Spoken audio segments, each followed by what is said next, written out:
Assalamualaikum warahmatullahi wabarakatuh. Perkenalkan, saya Silva Minaltu Istiqomah dengan NPM 212121015 dari kelas 2A. Saya akan mereview sebuah kumpulan cerpen dengan judul God Love karya Danarto.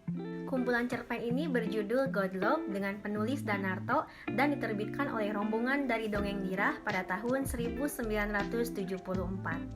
Dalam kumpulan cerpen ini, saya akan mereview 3 judul. Yang pertama, kumpulan cerpen dengan judul God Love.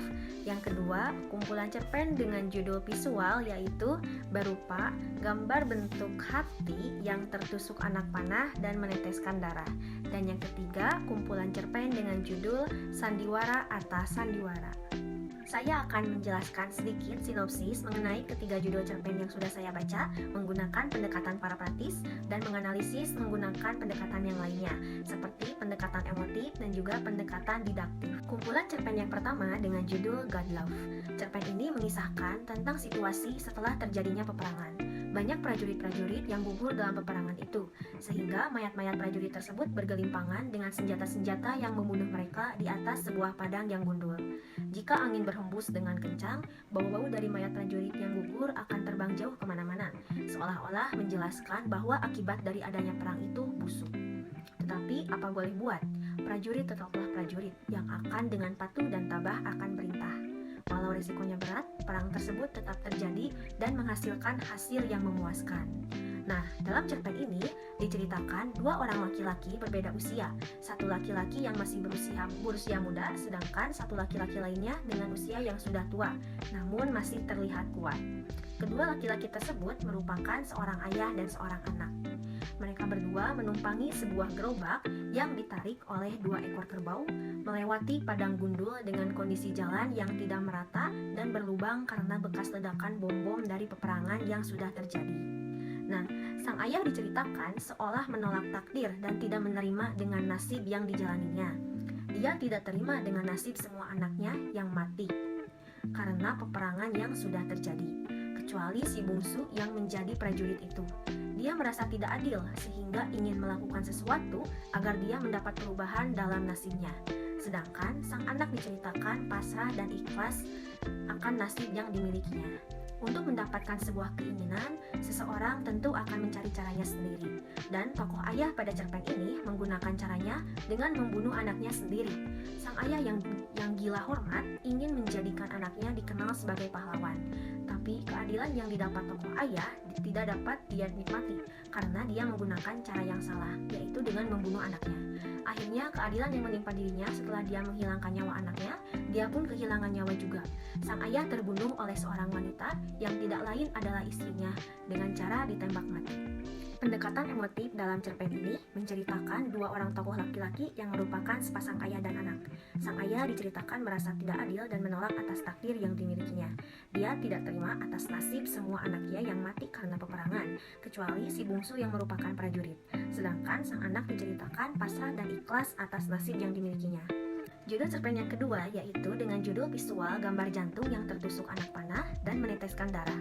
Sinopsis pada cerpen ini menceritakan seorang tokoh bernama Rintrik yang dideskripsikan sebagai perempuan yang buta yang mengabdikan diri bagi kehidupan manusia dengan cara mengubur jasad bayi-bayi yang dibuang di suatu lembah. Tokoh Rintrik merupakan seseorang yang memiliki keagungan budi dan kekuatan iman. Dia merupakan simbolisasi dari nilai-nilai kebenaran yang di dalam kodratnya harus berhadapan dengan kebatilan. Dengan datangnya Rintrik ke lembah di mana tempat pembuangan bayi-bayi manusia yang baru dilahirkan bisa diibaratkan sebagai datangnya seorang nabi atau utusan Tuhan yang memiliki tugas untuk memperbaiki budi manusia yang buruk. Nah, seperti yang sudah dijelaskan, tokoh Rintrik yang merupakan simbolisasi dari kebenaran yang harus mengalami kekalahan dalam menghadapi kebatilan. Tokoh Rintrik diceritakan harus menerima kematiannya karena tembakan dari sang pemburu. Pendekatan didaktik dalam cerpen ini. Tokoh Rintrik merupakan tokoh yang diceritakan memiliki sifat rendah hati, sehingga hal itu menjadi suatu kekaguman masyarakat terhadap dirinya. Rintrik bekerja menggali kuburan bayi-bayi manusia yang dibuang dengan sukarela, tanpa mengharapkan sebuah imbalan apapun. Hal tersebut menjadi pembelajaran bagi para pembaca untuk selalu memiliki sifat rendah hati dan jangan mengharapkan imbalan apapun saat mengerjakan sesuatu. tetapi niatkanlah pekerjaan itu ikhlas karena Tuhan. Judul cerpen yang ketiga yaitu Sandiwara atas Sandiwara. Sinopsis dalam cerpen ini menceritakan tentang sebuah rombongan pemain sandiwara yang sudah beberapa kali memainkan sandiwara di suatu kota. Rombongan tersebut berjumlah tidak kurang dari 37 orang, termasuk laki-laki, wanita, anak-anak, dan beberapa bayi. Diketuai oleh seseorang bernama Rutras yang kira-kira berumur 33 tahun. Nah, pada suatu malam, rombongan sandiwara tersebut mengadakan sebuah pertunjukan. Pertunjukan yang akan ditampilkan adalah Hamlet sebagai bentuk peringatan ulang tahun rombongan sandiwara keliling itu sendiri. Gedung pertunjukan sudah penuh dengan penonton. Banyak penonton yang akan menyaksikan pertunjukan tersebut. Antara lain beberapa pembesar, orang penting setempat, cendekiawan, seniman, dan orang-orang lainnya. Namun tiba-tiba terjadi kegaduhan pada penonton di bagian belakang hingga membuat pertunjukan terhenti. Penonton yang gaduh di belakang itu rupanya ingin menyaksikan pertunjukan Popok Wewe, bukan Hamlet. Nah, dalam cerita ini diceritakan terjadi perseteruan antara Rutras dengan para penonton yang sudah merasa tidak percaya lagi pada para petinggi. Para penonton memberikan kritik pedas terhadap pemerintah yang sudah tidak mereka percayai lagi kejujurannya. Kritik pedas tersebut tergambar melalui dialog-dialog yang ada pada cerpen ini. Pendekatan didaktik dalam cerpen ini menceritakan tentang kritik terhadap pemerintah yang dilontarkan masyarakat yang sudah tidak lagi percaya pada pemerintah. Masyarakat sudah tidak percaya lagi akan kejujuran para pemerintah.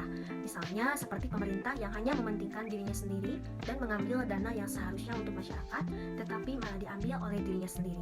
Hal tersebut menjadi pembelajaran bagi pemerintahan untuk tidak sewenang-wenang terhadap tugasnya.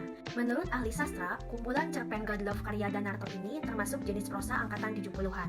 Hal tersebut dibuktikan dengan pendapat ahli yang merupakan tokoh yang pertama kali memperkenalkan istilah angkatan 70-an yang bernama Dani Andadu Toda.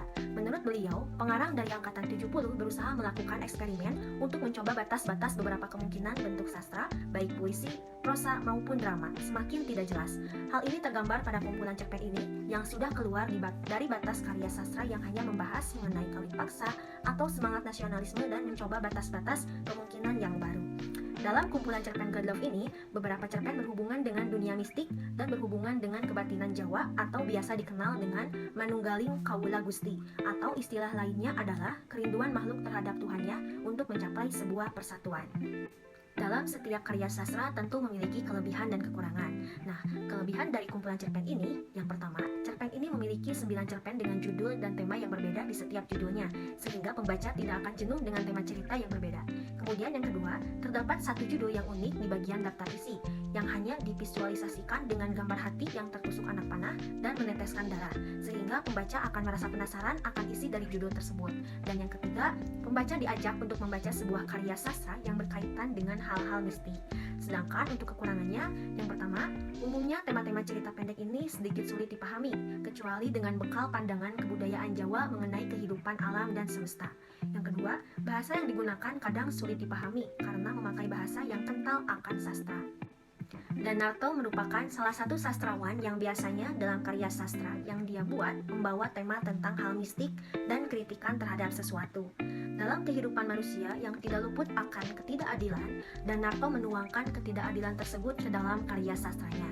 Salah satu cerpen yang ada dalam kumpulan cerpen God Love ini yang berjudul Sandiwara atas Sandiwara berisi tentang kritikan pedas terhadap pemerintah dari masyarakat yang sudah tidak percaya lagi akan kejujuran dari pemerintah. Sekian review yang dapat saya sampaikan. Mohon maaf bila ada kesalahan. Terima kasih. Wassalamualaikum warahmatullahi wabarakatuh.